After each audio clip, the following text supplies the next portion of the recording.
സുന്ദരിപ്പെട്ടിയെ കുറിച്ച് അറിയോ? ആ അതന്നെ. അതിപ്പോ നമ്മുടെ ശരീരത്തിൽ ഒരു അവയവം പോലെയല്ലേ. ഇപ്പോഴത്തെ കുട്ടികൾക്ക് മൊബൈൽ ഇല്ലാതെ ജീവിക്കാൻ പറ്റിയാണ്. അതൊക്കെ നമ്മുടെ കാലം അല്ലേ. ഇപ്പോഴത്തെ കുട്ടികളെ മൊബൈലിന്റെ ഉള്ളിൽ അവിടെ ഒതുങ്ങി കൂടിയിരിക്കുന്നു. പുറം ലോകമായിട്ട് ഒരു ബന്ധവുമില്ല. ഇപ്പോഴത്തെ കുട്ടികൾക്ക് മൊബൈൽ ഒരു ഭ്രാന്താണ്. ഒരു ഒറ്റ സെക്കൻഡ് അർജന്റ് പോവാം. അത് ഫോൺ എങ്ങോട്ട്?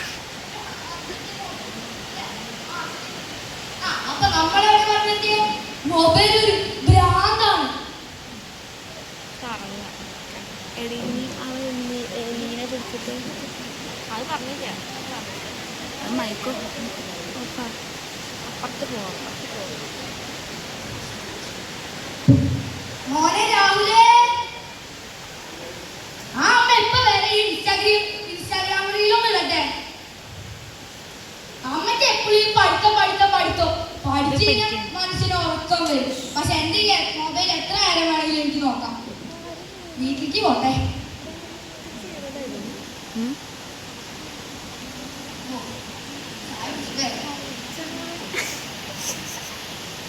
എടാ വരുണേ, നീ എന്താ ഫ്രീ ഫയറിൽ കയറാത്ത? ഞാൻ എത്ര നേരമായി ഇൻവൈറ്റ് ചെയ്യണു.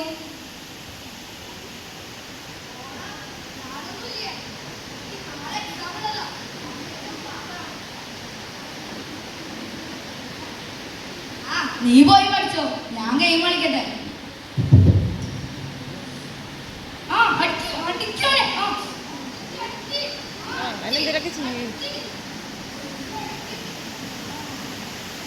എക്സാമിന്റെ ദിവസം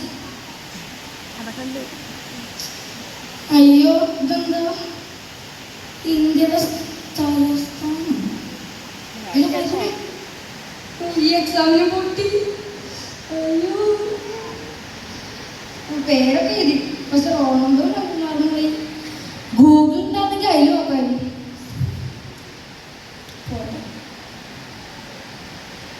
വീട്ടിലെത്തി. എങ്കിലും മൊബൈൽ കുറച്ചിരുന്നോ?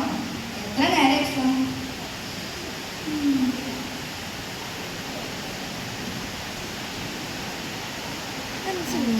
എന്നാലും വരും, ജയിച്ചിണ്ടാവും.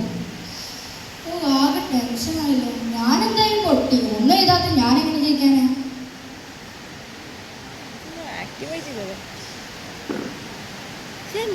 എന്താ ഒരു സൗണ്ട്? നോക്കിയോ? അയ്യോ എന്റെ മൊബൈല്. അയ്യോ